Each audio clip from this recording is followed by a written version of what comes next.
Hello साथियों, आप सभी लोग कैसे हैं? उम्मीद करते हैं आप सभी लोग मस्त होंगे, स्वस्थ होंगे।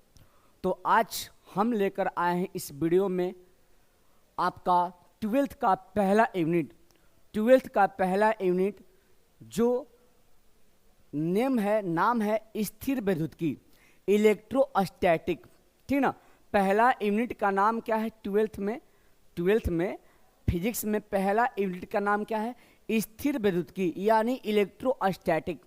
तो आज इस वीडियो में इलेक्ट्रोस्टैटिक यानी स्थिर वैद्युतिकी के बारे में हम लोग जानेंगे और साथ ही साथ इसके बाद हम लोग आवेश यानी चार्ज के बारे में जानेंगे।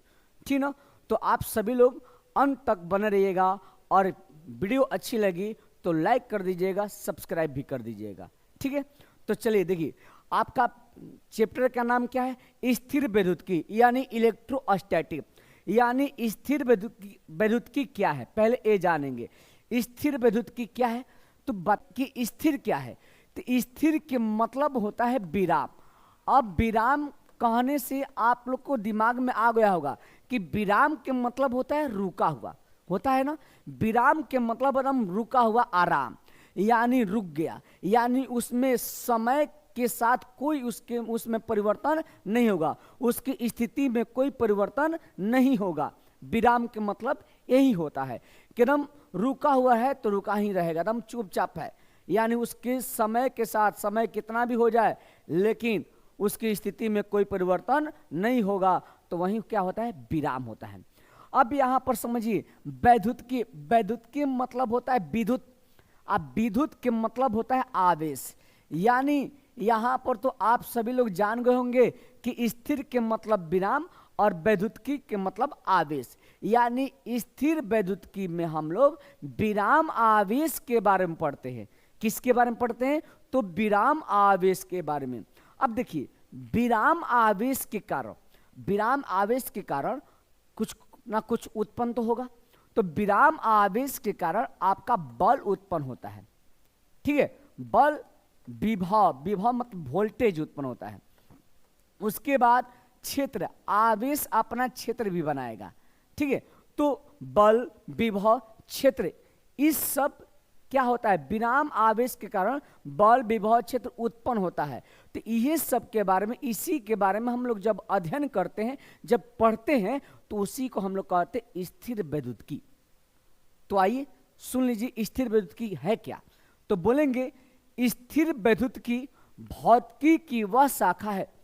स्थिर वैद्युतिकी भौतिकी की वह शाखा है जिसके अंतर्गत, स्थिर वैद्युतिकी भौतिकी की वह शाखा है जिसके अंतर्गत विराम आवेश के कारण उत्पन्न बल, विभव, क्षेत्र इत्यादि के बारे में अध्ययन किया जाता है। अब से सुन लीजिएगा एक बार। स्थिर वैद्युतिकी भौतिकी की वह शाखा है जिसके अंतर्गत विराम आवेश के कारण उत्पन्न बल, विभव, क्षेत्र इत्यादि के बारे में अध्ययन किया जाता है। यानी आप लोग समझ गए होंगे कि इसमें किसके बारे में अध्ययन किया जाता है? तो बल, विभव, क्षेत्र के बारे में अध्ययन किया जाता है। किसके कारण? तो विराम आवेश के कारण। ठीक ना। तो अब जानेंगे कि यानी विराम के मतलब आप लोग को बताया है कि रुका हुआ, यानी समय के साथ इसमें कोई परिवर्तन नहीं होगा, तो उसका मतलब विराम कहलाता है। लेकिन यहां पर है आवेश। आवेश आखिर होता क्या है? आवेश क्या होता है तो समझिए, आवेश इंग्लिश में बोलते हैं इसको चार्ज। आवेश को इंग्लिश में क्या कहते हैं? चार्ज। आप लोग कभी चार्जिंग किए होंगे ना, मोबाइल वगैरह चार्ज किए होंगे, नहीं बोलते हैं कि ये मोबाइल चार्ज लगा दीजिए, नहीं बोलते हैं। तो देखिए क्या होता है कि आप बचपन में ऐसा काम किए होंगे कि जैसे एक बाल हो गया, अब पेन लेकर, कलम लेकर और रगड़े होंगे।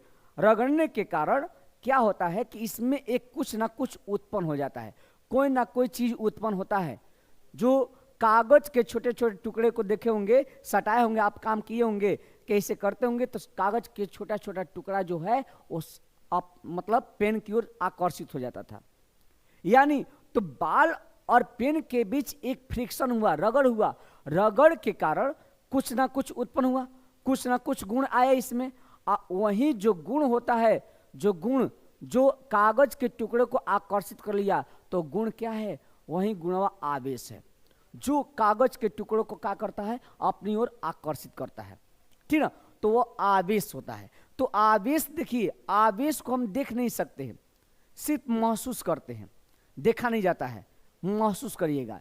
इसलिए पदार्थ का एक गुण है, आवेश क्या है, पदार्थ का एक गुण है जो क्या करता है, विद्युत और चुंबकीय प्रभाव को, कौन कौन प्रभाव को, विद्युत और चुंबकीय प्रभाव को क्या करता है, उत्पन्न करता है।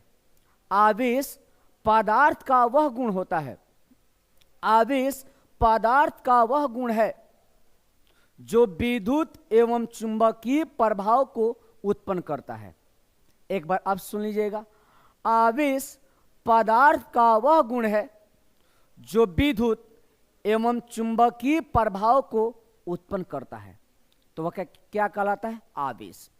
अब आवेश जो होता है, आवेश को बड़ा क्यू या छोटा क्यू से निरूपित किया जाता है, सूचित किया जाता है।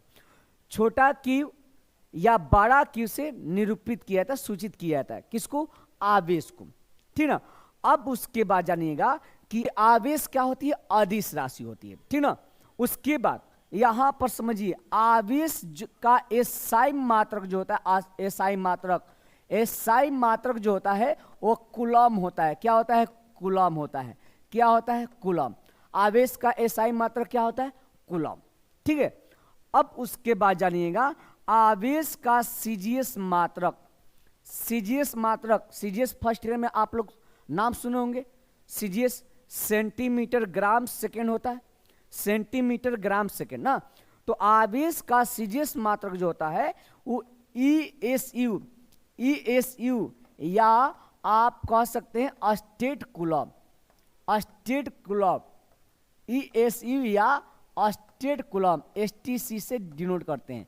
एसटी मतलब स्टेट और सी मतलब होता है कूलम।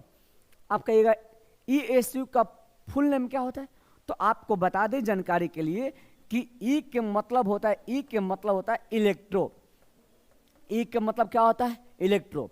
एस के मतलब क्या होता है, स्टैटिक होता है, ठीक है, स्टैटिक। इव के मतलब क्या होता है, यूनिट होता है, यूनिट, ठीक है, इलेक्ट्रोस्टैटिक यूनिट, ईएसयू का पूरा नाम। यानी हिंदी में कह सकते हैं स्थिर, स्थिर वैद्युत मात्रक, स्थिर वैद्युत मात्रक या स्थिर वैद्युत की मात्रक, स्थिर वैद्युत मात्रक या स्थिर वैद्युत की मात्रक बोल सकते हैं, ठीक ना। तो आवेश का सीजीएस मात्रक क्या बोले, ईएसयू या स्टेट कूलम, ठीक है। ईएसयू का फुल नेम क्या होता है, इलेक्ट्रोस्टैटिक यूनिट होता है, ठीक ना। अब उसके बाद आप समझिएगा इधर कि आवेश का एमकेस मात्रक जो होता है, एमकेस मात्रक, आवेश का एमकेस मात्रक जो होता है वो होता है आपका ईएमयू, ईएमयू या इसको कहते हैं वास्तविक कूलम। क्या बोलते हैं भाई, वास्तविक कूलम, वास्तविक कूलम बोलते हैं, वास्तविक कूलम। यानी A B C, A B मतलब एब्सोल्यूट और सी मतलब कूलम, एब्सोल्यूट मतलब वास्तविक और सी मतलब कूलम, ठीक है। अब ईएमयू का फुल नेम क्या होता है, तो आप लोग सभी लोग समझ गए होंगे कि ई के मतलब होता है इलेक्ट्रो, क्या होता है, इलेक्ट्रो। एम के मतलब होता है मैग्नेटिक, मैग्नेटिक। ईव के मतलब हो गया यूनिट, यानी इसका फुल नेम हो जाएगा इलेक्ट्रोमैग्नेटिक यूनिट। क्या होगा, इलेक्ट्रोमैग्नेटिक यूनिट, ठीक है। अगला कि आवेश का जो बीमा होता है, बीमीय सूत्र होता है। आवेश का बीमा या बीमीय सूत्र जो होगा वो क्या होता है आवेश का, तो आप सभी लोग को बता दें कि आप लोग पढ़े होंगे कभी 10th क्लास में कि विद्युत धारा, विद्युत धारा बराबर क्या होता है, विद्युत धारा बराबर पढ़े होंगे, विद्युत धारा बराबर होता है आवेश बाटा में समय होता है, आवेश बाटा में क्या होता है, समय, ठीक है, आवेश बाटा में क्या होता है, समय, ठीक ना। अब देखिए विद्युत धारा, ये विद्युत धारा को सूचित करते हैं आई या ए से, विद्युत धारा को किससे करते हैं, आई या ए से, यानी इसका बीमा होता है आई या ए, ठीक ना। अब यहाँ पर आवेश को छोड़ देंगे, आवेश का निकालना है बीमीय सूत्र या बीमा। समय का बीमा होता है टी, टी इधर भागा में, इधर क्या हो जाएगा गुणा में, भागा इधर गुणा में, तो क्या हो जाएगा आई टी या हो जाएगा ए टी हो जाएगा। ठीक है, तो आवेश का बीमा आपका क्या हो जाएगा बोलेगा आई टी या ए टी हो जाएगा। आवेश का बीमा क्या होगा आई टी या ए टी हो जाएगा। ठीक है, आई टी या ए टी हो जाएगा। ठीक है, आवेश का बीमा 1 कूलम बराबर, 1 कूलम बराबर आपका होता है 3 × 10 की पावर 9 स्टेट कूलम या ESU भी बोलते हैं, ESU या स्टेट कूलम भी लिख सकते हैं इसको। 1 कूलम में 3 × 10 के पावर 9 ESU या स्टेट कूलम। ठीक है, उसके बाद 1 कूलम बराबर होता है, 1 कूलम बराबर 1/10 EMU या ABC यानी वास्तविक कूलम। ठीक है, 1 कूलम बराबर 3 × 10 के पावर 9 स्टेट कूलम और 1 कूलम बराबर 1/10 वास्तविक कूलम। तो आप सभी लोग उम्मीद करते हैं समझ गए होंगे। जो इतना आप सब मतलब इसके बारे में बताएं, आप सभी लोग समझ गए होंगे कि स्थिर विद्युत्की क्या है। तो स्थिर विद्युत्की क्या बोले कि स्थिर विद्युत्की भौतिकी की वह शाखा है जिसके अंतर्गत विराम आवेश के कारण उत्पन्न बल, विभव, क्षेत्र इत्यादि के बारे में अध्ययन किया जाता है। उसके बाद बता है आवेश।